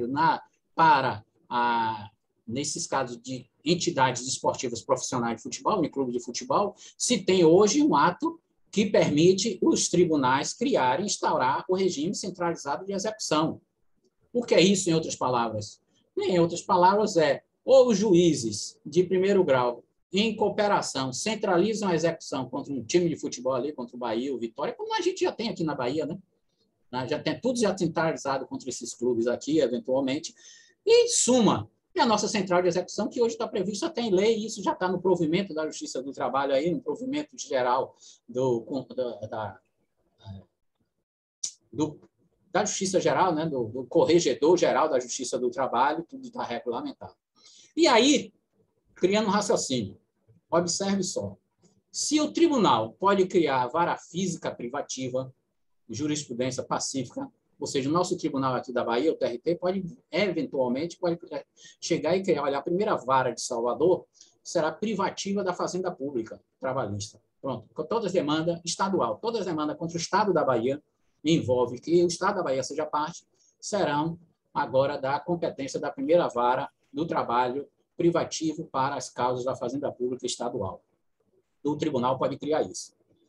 Também nós temos, na regra, que pode transformar a vara física em núcleo de Justiça 4.0. Logo, raciocínio simples, posso criar um núcleo de Justiça 4.0 com competência privativa, compulsória ou facultativa. Observe só, a resolução do CNJ diz que a escolha pelo Núcleo de Justiça 4.0, segue-se a regra do juízo digital 4.0 e que seria facultativo para o autor, com a possibilidade do réu se opor. Mas se eu posso criar uma vara, se eu, tribunal, posso criar uma vara privativa, se eu, tribunal, posso transformar a vara privativa para a física privativa em núcleo de justiça 4.0, óbvio, então, que eu posso criar um núcleo de justiça 4.0 com competência privativa e compulsória. Não tem nada que submeter, eventualmente, à faculdade das partes aqui. Em outras palavras, eu tanto posso criar um núcleo com a competência geral, um núcleo digital 4.0 aqui, eu posso, o tribunal estaria autorizado hoje, eu vou criar um núcleo digital 4.0 com prejuízo para receber reclamação trabalhista envolvendo todo o estado da Bahia. Quem quiser vir para cá, para esse núcleo, de onde você estiver, você reclama, manda aqui no juízo do núcleo 4.0. Agora, seguindo a regra lá que está no CNJ, que diz que é facultativo para o autor com o direito de oposição do réu. Se o réu não concordar, o processo que era para ser ajuizado em conquista, a vitória da conquista vai lá, mete para a vitória da conquista e sai do núcleo digital. Mas se for privativo, eventualmente, então você pega esse exemplo, eu creio um núcleo de justiça 4.0 da Fazenda Pública Estadual. Privativo não tem, eventualmente, estaria, no meu entendimento, estaria no âmbito de competência do tribunal criar esse núcleo aqui, eventualmente, né? E isso, inclusive, acaba estando numa recomendação. Você vê, o próprio CNJ depois avançou, depois da resolução dele, veio com uma recomendação, já não é instrução, não há resolução, mas uma recomendação para que os tribunais deliberem sobre a instalação das varas especializadas físicas ou virtuais com competência material exclusiva e jurisdição territorial equivalente ao tribunal, equivalente a do todo o tribunal. Também pode ser guardadas de diferença em relação ao segundo grau, pode fazer a mesma coisa. Ou seja, a própria recomendação hoje está dentro dessa lógica que eu coloquei aqui, está recomendando aos tribunais criarem varas especializadas, físicas ou virtuais, o núcleo digital, nos moldes do núcleo digital 4.0 para a Bahia toda. O que isso significa para o tribunal? Aí eu dou um exemplo aqui, o professor Cabral até já citou alguns tribunais que tem, mas eu cito aqui, por exemplo, 3 tribunais do trabalho que já tem núcleo 4.0. Acho também, professor Cabral, tudo meio um tanto tímido e equivocado. Esses núcleos foram criados, eventualmente, pelo menos no mínimo de forma tímida, né? Mas pelo menos 3 regionais aqui eu já encontrei que já criaram o núcleo 4.0 nos tribunais. E quais são os exemplos? Aqui eu dou um exemplo, né, que é simplificativo, né? Exemplos que a gente pode, na realidade, criar varas privativas, que não teriam razões, e sem prejuízo, não teria razões para manter numa vara física. Por exemplo, execuções fundadas em título executivo extrajudicial. Eventualmente, você pode botar no núcleo 4.0. Se te precisar ato presencial, realiza um ato ali de penhora, vai para uma vara, delega, uma vara onde tiver a empresa, está lá em Conquista, eu daqui de Salvador, lego, o colega de Feira de Conquista realiza a penhora ali, eventualmente. Ações de liquidação de execução individual, decorrente, execução e liquidação individual das ações coletivas, ação monitória, esses acordos de homologação de acordo extrajudicial, produção antecipada de prova, expedição de alvará. E aí vários exemplos, como eu já mencionei aqui, né, cobrança de mensalidades, contribuições sindicais, e todas as receitas, ações de representação sindical, protestos, jurisdição voluntária, ação anulatória de débito fiscal, a própria execução fiscal, né? Em suma, a gente pode, sim, qualquer prejuízo, e vocês vejam aqui que todos os exemplos que eu menciono aqui são exemplos onde não é preciso, a princípio, realização de audiência de instrução.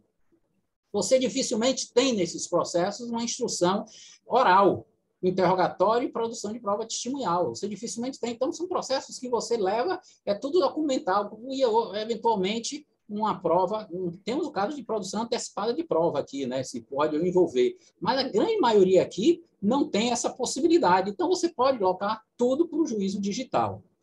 Então, em conclusão aqui, nós temos hoje vários instrumentos para a gestão, vários instrumentos que seriam, entre aspas, novos, mas já são antigos, para a gestão judiciária.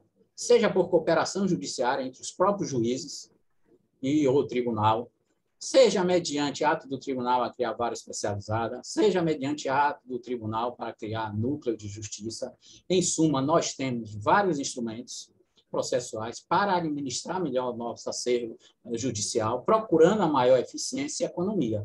Então, o que nós precisamos, na verdade, e especialmente próprios juízes de primeiro grau, precisa tomar iniciativa, porque não precisam depender do tribunal, até para a vara especializada, pode depender do ato do tribunal, o tribunal pode entrar, mas os juízes também podem, afinal de contas, por cooperação, e estabelecer quase que uma vara especializada. Para quem quer estudar, acho que já foi até mencionado aí, eu cito aqui 3 livros que os colegas que querem se aprofundar sobre esse assunto. É um assunto que, em outras palavras, como diz, está bombando, digamos, será uma nova bomba aí no processo civil. E o primeiro livro que eu cito é justamente aqui do nosso convidado, o professor Antônio do Passo Cabral. Esse livro dele é muito bom, não é porque eu estou aqui na frente dele, não.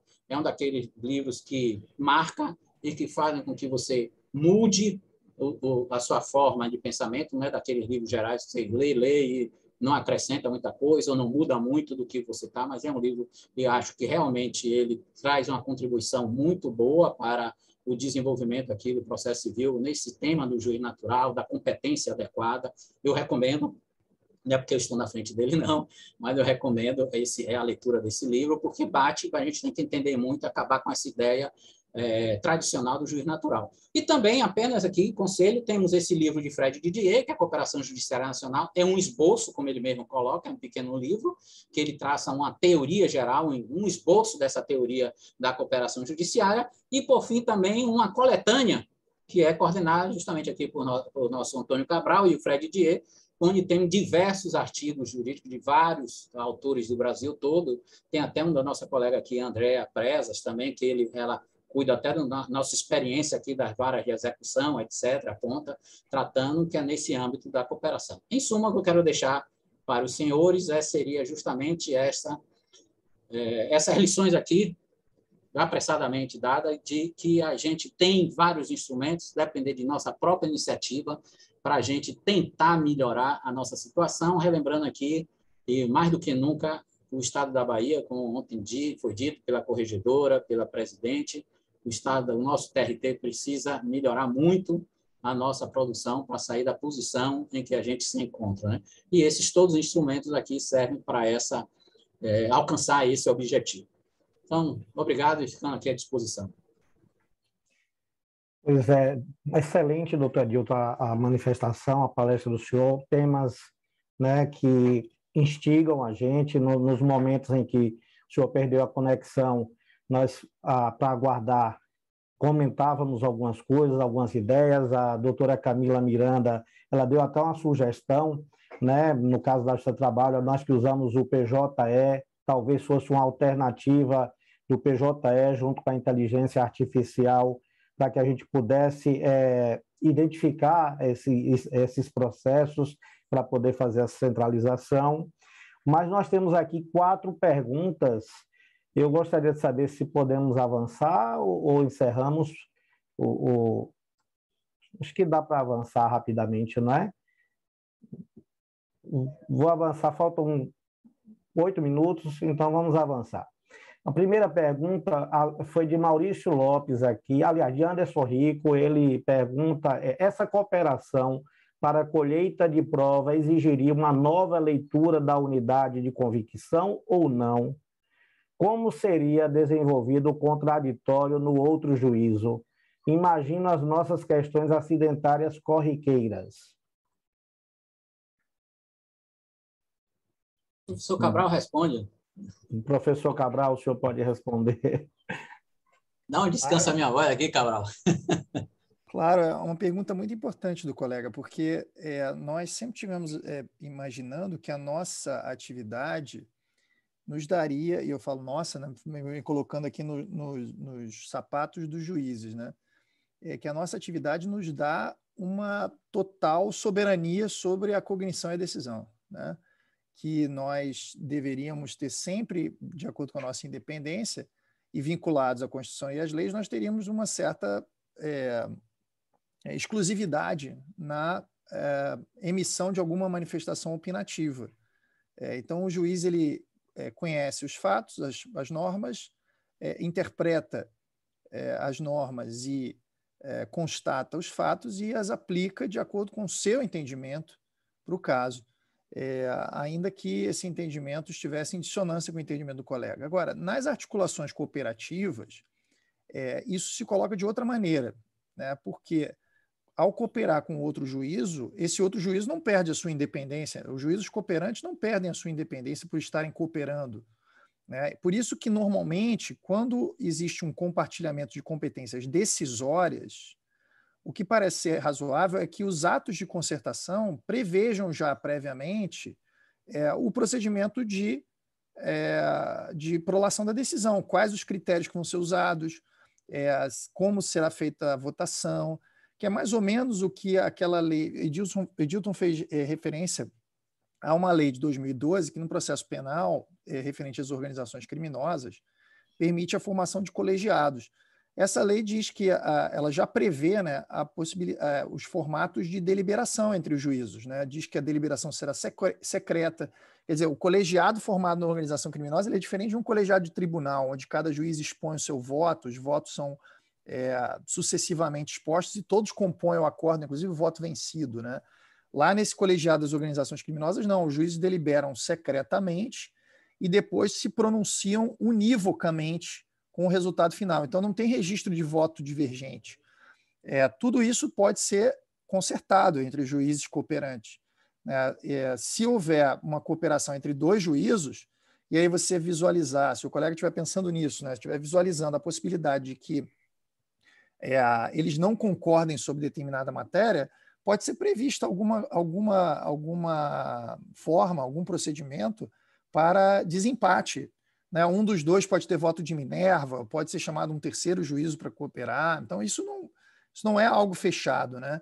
Existe aí uma ampla maleabilidade para definir esses processos decisórios. Agora, eu gosto de lembrar que nem sempre a cooperação judiciária vai servir para decisão conjunta, em colegiado. Às vezes, a cooperação judiciária se dá para divisão de competências. Então, um juízo vai decidir determinadas questões e o outro vai decidir outras questões. Ora, ao definir isso previamente no ato concertado, um dos juízes está abrindo mão da sua conclusão, da sua convicção a respeito daquelas questões que agora vão estar sobre a competência exclusiva do outro juízo cooperante. Então, cada um vai ter uma esfera de competências e ao fim e ao cabo, o que vai ser a implementação final é uma decisão que vai ser combinada. É uma decisão objetiva e subjetivamente complexa, que ela vai ser a soma de duas decisões proferidas por juízes diferentes que estão cooperando para a resolução daquele caso. Então, veja, o problema que eu acho que o colega pensou com a pergunta, se eu entendi bem a pergunta, é o problema dos colegiados, da decisão concomitante, conjunta, sobre as mesmas questões. E aí, cabe aos juízes preverem, né, algum tipo de mecanismo para definir os impasses decisórios, porque a questão também não pode ficar sem decisão, né? Não sei se eu respondi ou se o Edilton quer acrescentar alguma coisa aí em torno Não, Cabral, eu vou acrescentar, até foi bom você falar isso, porque essa questão do colegiado, aí eu vou me remeter aqui ao núcleo de Justiça 4.0, que é colegiado. E é recomendável aqui que, inclusive, haja uma disciplina quanto à tomada dessas decisões, porque não seria nada lógico você colocar num colegiado, como eu falei, 3 juízes no núcleo, e tem vários processos, e cada um decidindo de uma forma, eventualmente, né? Então, adotando procedimentos diferentes, etc. Então, seria bom, até, eu admito, nesta linha, de que mesmo neste núcleo a decisão seja colegiada, né? Ainda que seja revelado o voto de cada juiz, etc. e tal, não seja anônimo, mas, eventualmente, por colegiado, o voto, a sentença ali ser lembrada pelos 3 juízes, eventualmente, que estão no colegiado, ou pelo menos regulamentar algumas questões, né? Como você colocou aqui, a gente pode até no núcleo dizer, olha, você faz a instrução, eu julgo, você decide essas questões, eu decido outras questões, etc., mesmo dentro do próprio núcleo, lembrando que essa possibilidade pode acontecer. Até por cooperação entre os juízes do núcleo mesmo, né? Eles fazem a cooperação entre si, né? Até para dividir processos, né? Eventualmente, eles fazem a cooperação. Apenas para acrescentar isso. O resto é como você falou. Falando em Justiça 4.0, o colega Maurício Lopes ele faz o questionamento por que se diz Justiça 4.0. O termo Justiça 4.0 surgiu em alusão à chamada Quarta Revolução Industrial, transcrevendo conceitos como conectividade, integração e interação homem-tecnologia ao serviço jurisdicional. Ele faz um comentário depois da pergunta. Mas isso aí foi opção, né?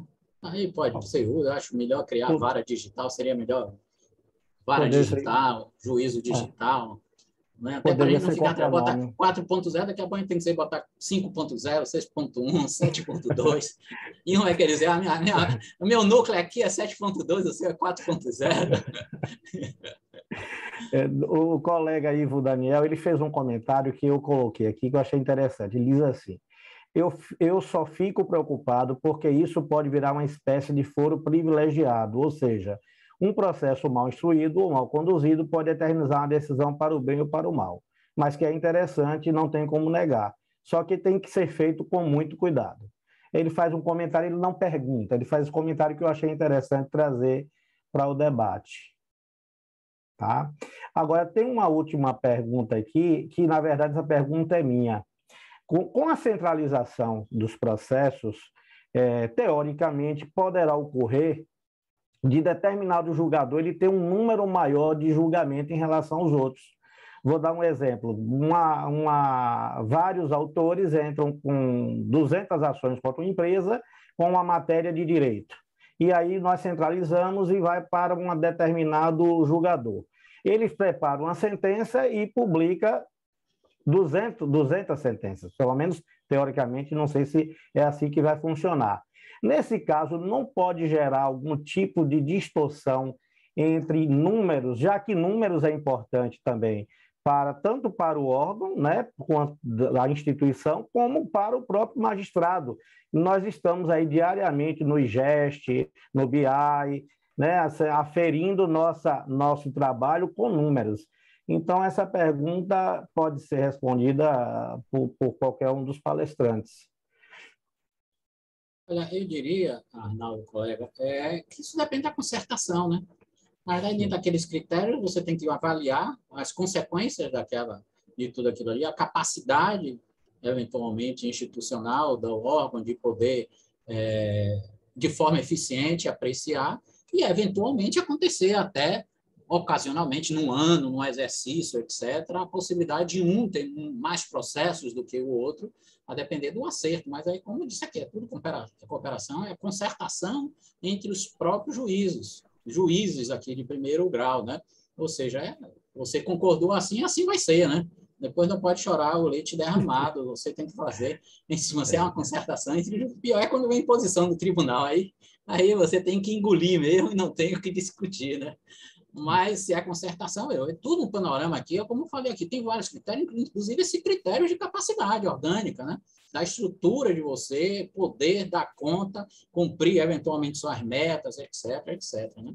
Então, tem tudo isso. Agora, veja bem, em tese, pode acontecer isso mesmo, porque se a gente pegar, você pega o exemplo aí de Mariana, de Brumadinho, etc., foram milhares, o Tribunal de Justiça de Minas Gerais teve que criar, botar mutirões, mandar juízes para lá, etc., porque de uma hora para outra explodiu a quantidade de demandas de indenização por isso, por aquilo, na vara de Mariana, Brumadinho, todas as outras ali naquela região de Minas, descendo para o Espírito Santo, etc. e tal. Todo mundo que foi afetado naquele rio que ficou não podendo mais ver, todos os ribeirinhos, todo mundo que dependia da casa, todo mundo processou, criou até um IDR, né? O Cabral, um IDR para decidir fato, né? O TJ de Minas criou um IRDR e decidiu o valor da indenização que deve ser dado, essa coisa pela interrupção do fornecimento de água, etc. Então, óbvio que você ali pode ter uma vara explodindo, 3.000 processos, vale concentrar 3.000 processos anualmente, e as outras vão receber só 500, mas é para uma situação de eficiência, etc., para melhor gerir esse acervo. Nem que você bote 2 juízes, 3 naquela vara atuando ali, eventualmente, ou 3 varas com competência privativa para distribuir, né? Mas a lógica é essa, né? A liberdade, ou seja, o que a gente tem que ter em mente aqui, que é mais um instrumento. Sim. Mais um instrumento de gestão, processual, judiciário, etc. Essa preocupação, Arnaldo, pode falar, Camilo. Obrigado, professor. Eu queria só lançar aqui uma ideia, não em termos de cooperação, mas sobre a divisão do trabalho entre os magistrados. Foi isso que eu trabalhei na minha tese de doutorado.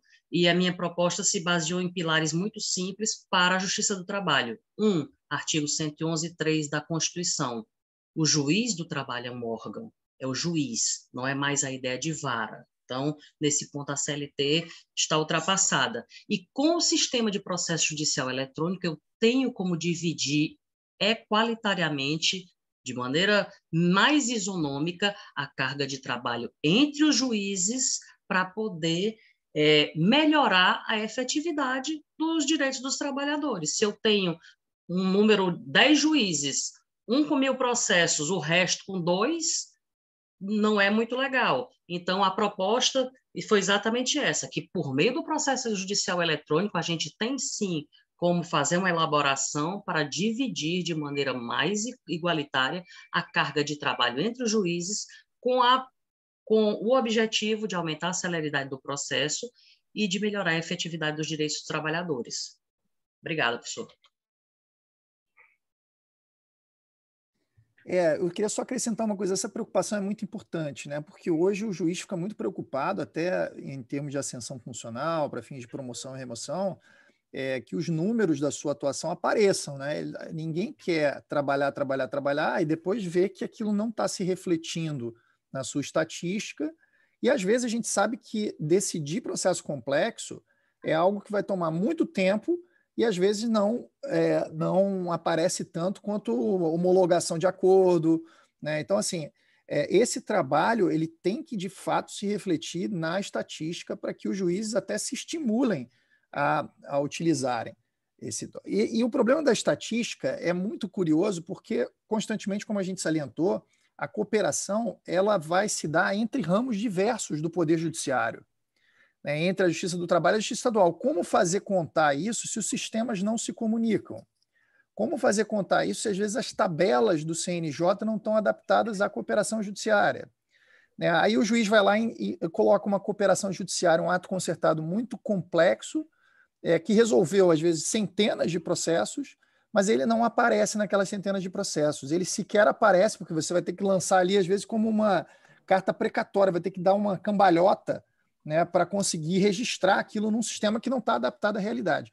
Eu posso dizer o seguinte, que o CNJ está atento a isso.